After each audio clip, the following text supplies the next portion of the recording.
everyone. Welcome to another week of Red Wolves Live. I'm Kamenenchev. And I'm Blake Gwynn. A-State beats South Alabama 45-10 to become bowl eligible for the 4th straight year. It's also the first time in program history A-State has scored 40 points in 4 straight games. Let's check out the highlights of the big win. Here come the Red Wolves. A-State goes on a 14-play, 52-yard drive to start the game, but Luke Ferguson's struggles continue as he misses a 31-yard field goal. But later in the first quarter, Freddie Knighton airs it out deep, and Dijon Pascoe's on the other end for a 47-yard touchdown. Pascoe had 95 receiving yards. He's had at least 80 yards for the past 5 games. Second quarter, it's that same duo again. Knighton to Pascoe again for a first down. Pascoe had 5 catches. That one was a beauty. 3 plays later, this time Freddie does it with his legs as he's going to bounce off a few tacklers and finds the end zone for a 17-yard score, 14-3 A-State. Christmas was coming early for the Red Wolves fans. Look at Santa Claus. Here's one of Santa's presents, a fumble by South Alabama's Matt Floyd. The backup QB got the start because of an injury and had a tough day. But the Red Wolves wouldn't actually capitalize as Michael Gordon is stuffed on 4th and 1. But that was one of the few bad plays for the offense. But the defense comes right back. It's Q Lee with the leaping interception. Wow, that's the first of his 2 picks. And that sets up Luke Ferguson for his 46-yard field goal, makes it 17-3. And here's my favorite play of the game. Look at Sterling Wright with the hit stick. Laying out the smackdown. That was so good. Let's see it twice. Talk about a hit stick. Boom! Wow, what a play. The offense gets it back, and a play action here, the play action bootleg. Freddie finds Warren Leaphart for a 2-yard touchdown. 24-3 Arkansas State at the half. Red Wolves wouldn't slow down in the second half. Common mentioned the first Q Lee INT. Here's the second.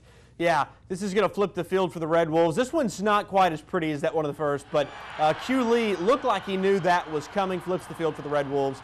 And then just a few plays later, Arkansas State would capitalize off the Q Lee INT. Michael Gordon, just a short punch into the end zone. Red Wolves lead at 31-3.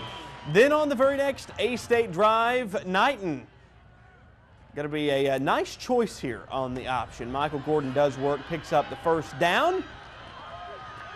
Makes it 1st and goal for the Red Wolves. Next play, Johnston White, short touchdown run. Yes, sir, that'll work.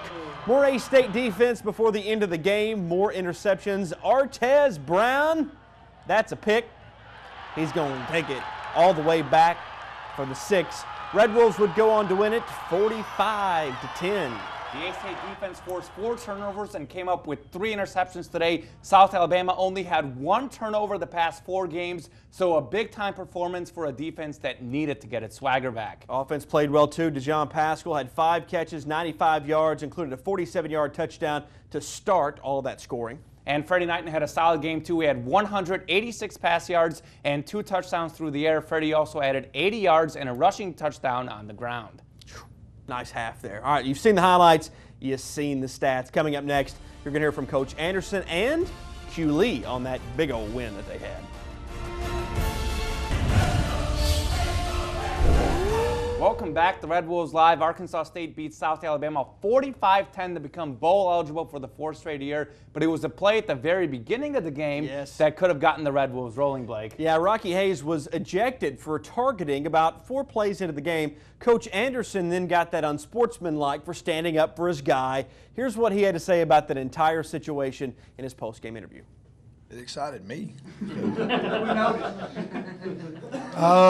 I thought everybody responded to that. I thought the crowd responded to it. I mean, everybody got a little upset, which which is good to see everybody respond in the stands and on the field both, and it gave us a spark. Nobody thought it was the right call. Still don't think it's the right call. I know they reviewed it. I don't know what else to tell them. I thought he made a good play, but yeah, I thought everybody responded. Energy level picked up. Kind of got what we wanted out of the bad result, him not being able to play, but we got what we wanted out of the rest of it.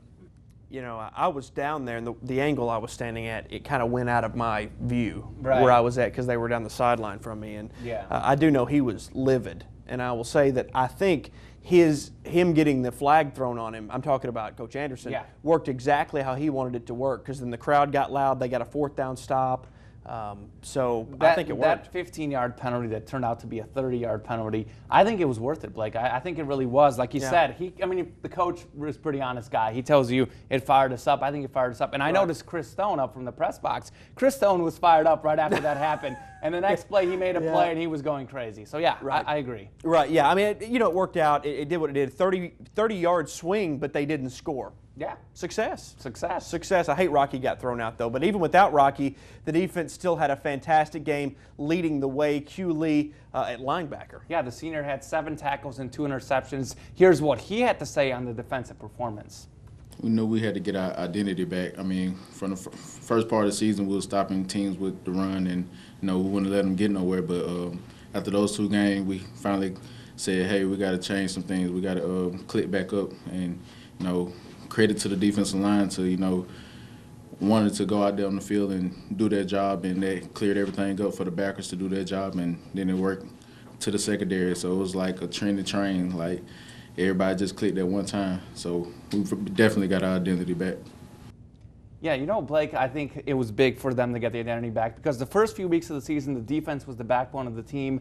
They had struggled the last few weeks, particularly against the run, 3.1 yards per carry for South Alabama today. Right. You know what, though? Great performance for Q Lee. We're going to talk about players of the game. He's not going to be in there because he's the obvious, I think, player of the game defensively. We'll go with different guys. Yeah, we'll go with different guys than him, but a great night for him. I think we're naming our players of the game coming up. Yeah, should be good. Yeah, stay with us. Welcome back to Red Wolves Live. Blake, A-State beat South Alabama 45-10. For the first time in program history, A-State has scored 40 points in 4 straight games. Dijon Pascal was a huge part of that, and for that, he's my player of the game. Pascal had 5 catches for 95 yards. None were better than this awesome 47-yard touchdown. Look at him go up there and get it. Pascal has at least 80 receiving yards in 4 of the past 5 games, and this comes after Pascal had the game-winning catch against Utah State. That really got his season going. We're going to look at it right here. There's that video. After that game, he had 5 catches for 82 yards against ULM, 89 receiving yards against Georgia State, a career high, 8 catches at 141 yards, and 2 touchdowns against ULL. So he had a huge performance in that big rivalry game. And now today, 5 catches for 95 yards. The freshman was great in fall camp. He's been proven to be a key part of the team now. They kind of waited for him to show up. McKissick was out this game. We haven't really talked about that. I think Pascal's performance was only the more important with that, and I think he's really emerging to be a great player. And you know what?